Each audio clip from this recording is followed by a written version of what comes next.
Hello guys and welcome back to all in with RHP facts and explaining study. So ఈరోజు మనం కొద్దిగా interesting chapter తెలుసుకోబోతున్నాం, interesting lesson తెలుసుకోబోతున్నాం. So మనం ఇవి తెలుసుకోబోతున్నాం అదేంటంటే electoral system and universal franchise గురించి. సో దీనిలో మనం చెప్పే టాపిక్స్ కావాలి ఏంటంటే ఫస్ట్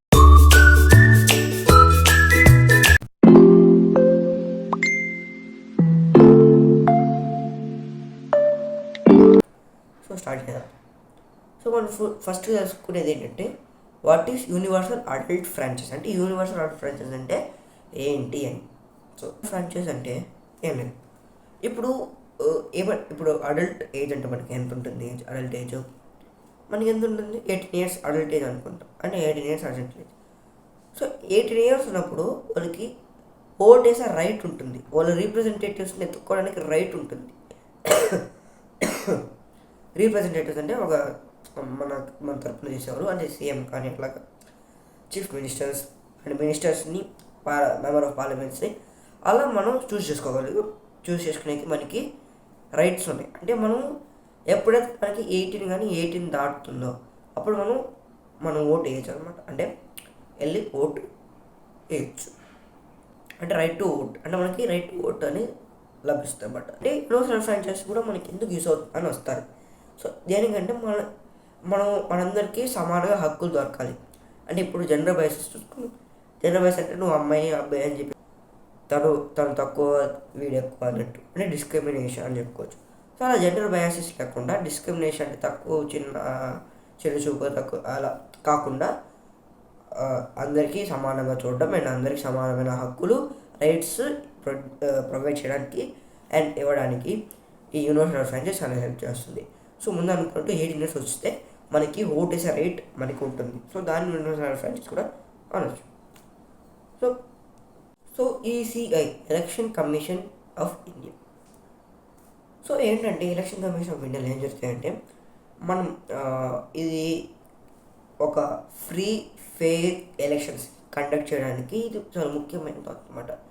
ఫ్రీ ఫెయిర్ ఎలక్షన్స్ ఏంటంటే దానిలో డబ్బులు ఖర్చు పెట్టకుండా ఓటు వేయడం, నెక్స్ట్ న్యాయబద్ధంగా ఎలక్షన్ జరుగుతుందో చూసుకోవడం అండ్ ఎలక్షన్స్ని కండక్ట్ చేయడం. సో వీళ్ళు ఏంటంటే ఎలక్షన్స్ కండక్ట్ చేసేటప్పుడు ఎవరిని చూసుకోవాలి, వీళ్ళందరూ అందరికీ కరెక్ట్గా రైట్స్ ఉన్నాయి, అదే అందరికి సమానంగా చూస్తున్నారా, న్యాయబద్ధంగా చేస్తున్నారా అని అలాంటి ఒక రూల్స్ వీటికైతే ఉంటాయి అనమాట. సో ఈ యొక్క ఎలక్షన్ కమిషన్ అనేది 1950లో అయితే ఎస్టాబ్లిష్ అయిందనమాట. అంటే ఇది 1950 నుంచి రావడం జరిగింది. దాన్ని ఎస్టాబ్లిష్ చేశారు, దాన్ని ఇంట్రడ్యూస్ చేశారు.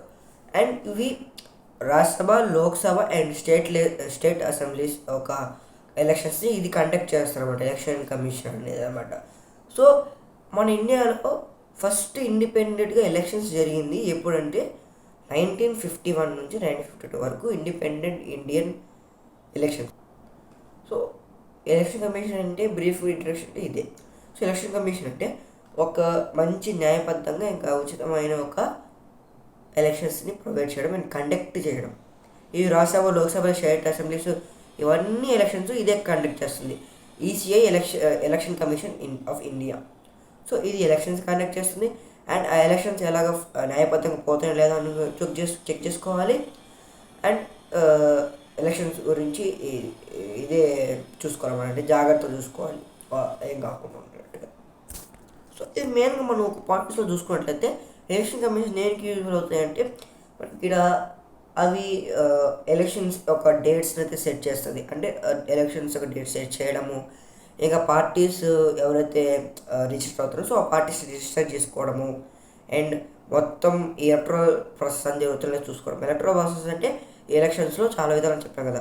సో ఎలక్షన్స్ ఒక ప్రాసెస్ని అది కరెక్ట్ ఉందో లేదో చూసుకోవడము, చెక్ చేసుకోవడము. సో గైస్ పార్ట్ అయితే త్వరగా రాబోతుంది, ఎందుకంటే చాలా ఇంట్రెస్టింగ్ చాప్టర్, చాలా ఎక్కువ ఉంది. సో ఈ లెంత్ ఎక్కువ అయిపోతుంది, అదే నేను పార్ట్స్కి అయితే పెడతాను. సో ఇవన్నీ కలిపి ఒక 1 shot వీడియో అలా కూడా పెడతాను, ఎన్ని చాలా లెంత్ ఎక్కువ ఉంటుంది అనేసి నేను పార్ట్గా పెడతాను. సో ఇది పార్ట్ 1. నేను యూనివర్సల్ అడల్ట్ ఫ్రాంచైజ్ ఇంకా ఎలక్షన్ కమిషన్ ఆఫ్ ఇండియా గురించి బాగా తెలుసుకున్నానైతే అనుకుంటున్నాను. లేదు ఇంకా మీకు ఏమైనా డౌట్స్ ఉన్నాయనుకుంటే ఆ డౌట్స్ని మీరు కామెంట్స్లో చేయండి, కామెంట్స్లో పెట్టండి. నేను ఆ డౌట్స్ అండ్ ఆ కామెంట్స్ చూసి నేను ఫస్ట్ సెకండ్ పార్ట్లో ఫస్ట్ అదే చెప్తాను అనమాట. యోగా టాపిక్ గురించి, అదే ఎలక్షన్స్ కమిషన్స్, ఎలక్ట్రల్ సిస్టమ్ గురించి. ఒకవేళ మీకు ఇది కాకుండా ఇంకా వేరేది ఏమైనా కావాలనుకుంటే సోషల్లో ఇంకేమైనా కావాలనుకుంటే మీరు దాన్ని కూడా కామెంట్ చేయండి. పార్ట్ 2 అయిపోయిన తర్వాత అది కూడా చేస్తాను. అండ్ మా యొక్క కష్టానికి ఒక లైక్ చేయండి. అండ్ ఇంత దూరం చూసినందుకు thank you very much and stay tuned.